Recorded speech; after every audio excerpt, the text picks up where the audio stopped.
I do have a special connection with Bolivia. I was born there. I grew up till I was around 20 years old and lived in Bolivia for that amount of time. So I do have an affinity for the country and its natural beauty. Bolivia is perfectly situated, almost you might say, in the heart of South America. It's smack in the middle of South America. It's surrounded to the north by Peru and Brazil, and also to its east with Brazil.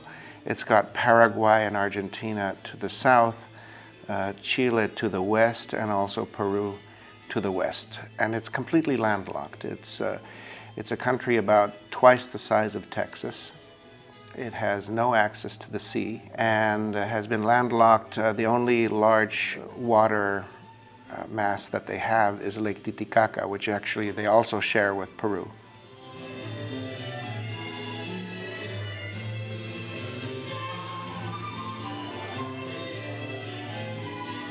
The ametrine is found square on the other side of Bolivia, along the border with Brazil, and pretty much in the Amazon basin. Ametrine is found in a locality called the Pantanal. Pantanal is, by very definition, a large swampy region. So in the rainy seasons, this is almost impenetrable. It's completely wet and swampy. It's filled with rivers and lakes and all sorts of aquatic waterways. The mine is located very close to this, and so it's in pretty much the Amazonic or Mato Grosso region, and it's in the lowlands of Bolivia.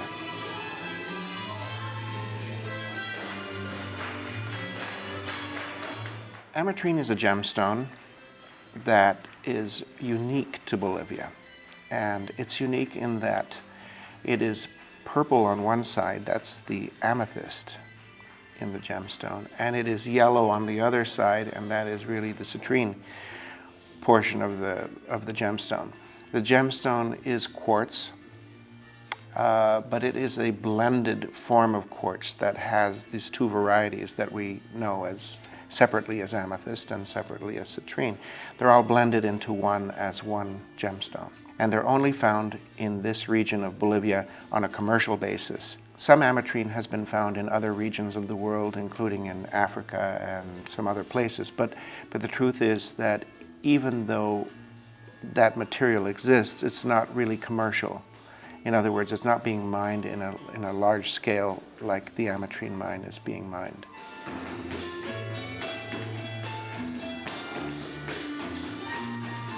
I like ametrine because it is so unique.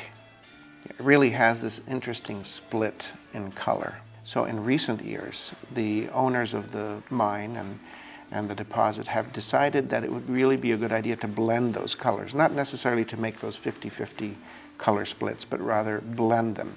And that's where it really begins to get interesting, because the material produces some russet colors, some peach colors, some really interesting off-yellow, slightly magenta type colors that are just very strong and very deep, and a lot of it really depends on the skill of the cutter in terms of how those mixes of colors come across. But it is a gem like no other in that regard. It is completely unique. You don't have that kind of mixes in many gemstones as you do here, because you're going with opposing colors. You're going with yellow and you're going with purple, and the mixes of course create these really wonderful and unique kinds of gemstones.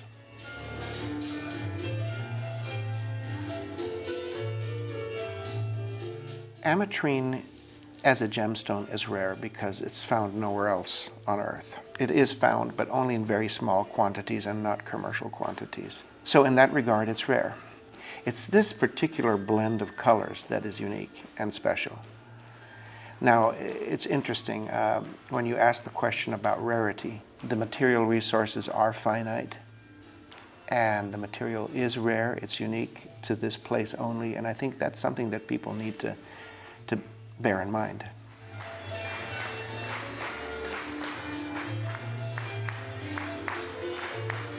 I find that getting to the mine is one of the most challenging things that this particular operator has to deal with, because we're talking about an area that is just pampas and jungle, and very few people in between. Just a huge and desolate region, part of Bolivia. There are some roads that lead to the region, but it would take days upon days to get there. The roads often get inundated in the rainy season. You can also go to other major cities and then catch boats that go along the Paraguay River, which is a natural border between Bolivia and Brazil, through the Pantanal all the way up to Lake Mandiore, which is very close to the mine. At Lake Mandiore, you put down your boat, and hopefully there will be transportation waiting, and it is about a 12-mile ride back to the mine. So transportation is a big thing and a big preoccupation for the mine owner. Now, he has put in a landing strip for small aircraft right at the mine. I'd say it's a mile or two outside of the mine. And so it's there for bringing him there, because he certainly doesn't want to take those long routes to get back to the mine. It's also there to get injured people out of the mine if they need to be flown out. And it's there to get visitors to be able to go there comfortably and quickly. It's about a 3-hour trip from Santa Cruz by small aircraft.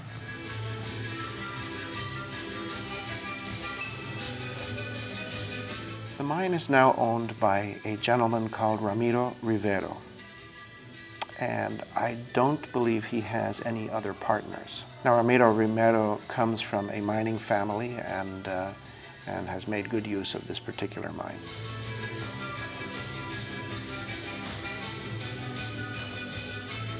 It's hard rock mining. You have to mine into a hillside. They have a north-south running hillside which contains the mineralized quartz area. And so they have dug 200 to 300 meter shafts into the hillside where they can access those mineralized zones. They have probably 5 other shafts that are being worked and 1 open pit area. Now, the open pit area is interesting in that these were areas where there were other shafts. But what they decided to do was to just open up the entire region for mining, and so they collapsed those shafts and are now mining in the open air. So that's an open pit operation.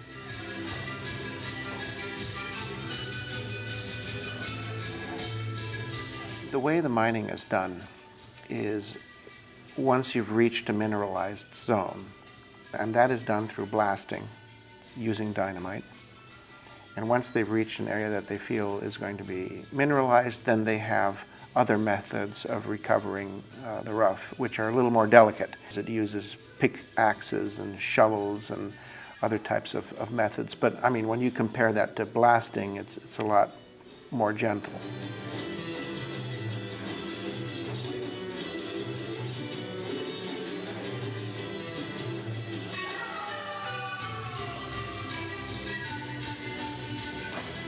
The overburden that is found in these tunnels is then put into mining carts. Those mining carts be at an angle so that they can be pushed out of the shaft easily by one person and not overdoing it in terms of exertion. The mine cart is emptied at a certain point. It goes down a chute into another mining cart.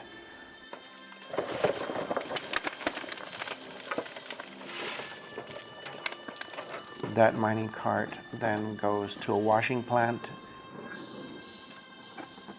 where all of this material is washed with a very high-powered water gun.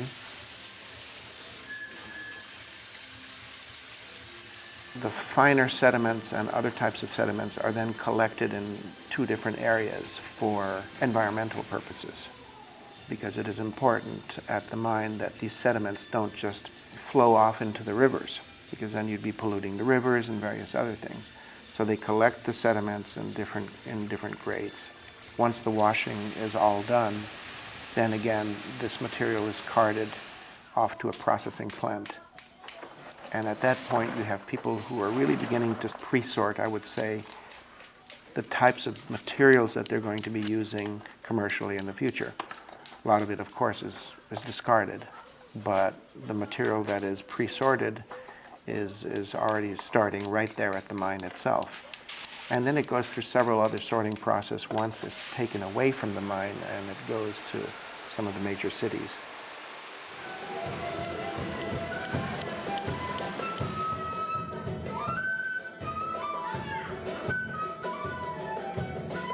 The production at the mine has been going down over the years. At one time they were mining 120 tons of overburden a year, from which 3,000 to 5,000 kilos of that were considered material that could go into the gem business. Facetable quality, bead quality, that kind of material. Of that, a very small percentage, maybe 10%, is really gem quality, where you're looking at really transparent qualities of amethyst and citrine, or ametrine, with no inclusions, no milkiness, where the material is really top quality.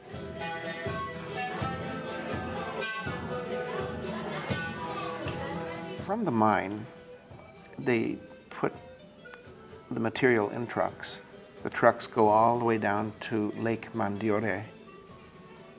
There they have boats that are waiting. Material is loaded onto the boats. The boats go down the Paraguay River for about 5 or 6 hours. Then they reach another small city where there's sort of a holding area where they hold a lot of the material. And then it goes to Santa Cruz, which is the area where Minerales y Metales del Oriente, which is the parent company of the mine, has a processing plant where they then cut the material, where it is then preformed, it is then cut, and actually they make jewelry for it there as well.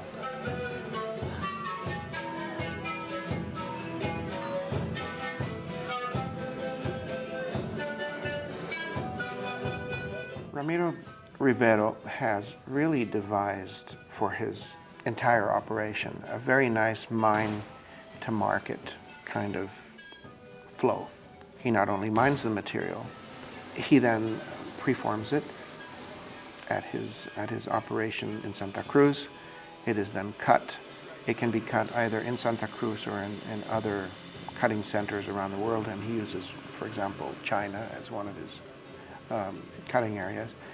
And the material is then put into jewelry.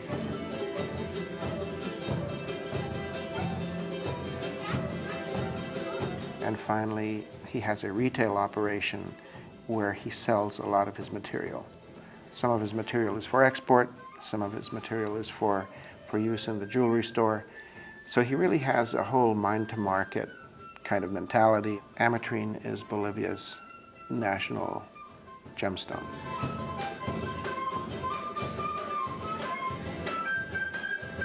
What I really like about ametrine is that no one stone is like another one.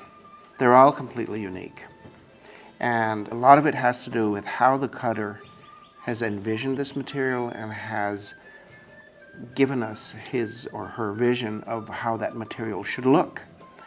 So often cutters have become very, very creative with ametrine. So you get this really delicious mix of colors. And I refer time and time again to peaches or to sunsets or to lilac flowers or so forth, where there are mixes of colors. This is what I'm reminded of when I look at ametrine, and I find that these colors are, they mean something to me, and I'm attracted to them, and I especially like them mixed. And I think that's really what I like about ametrine. Really, it goes back to that very first thing I said, that every single gemstone, as a result of these mixes, is going to be different from the first one that you saw. And it's going to be hard to choose.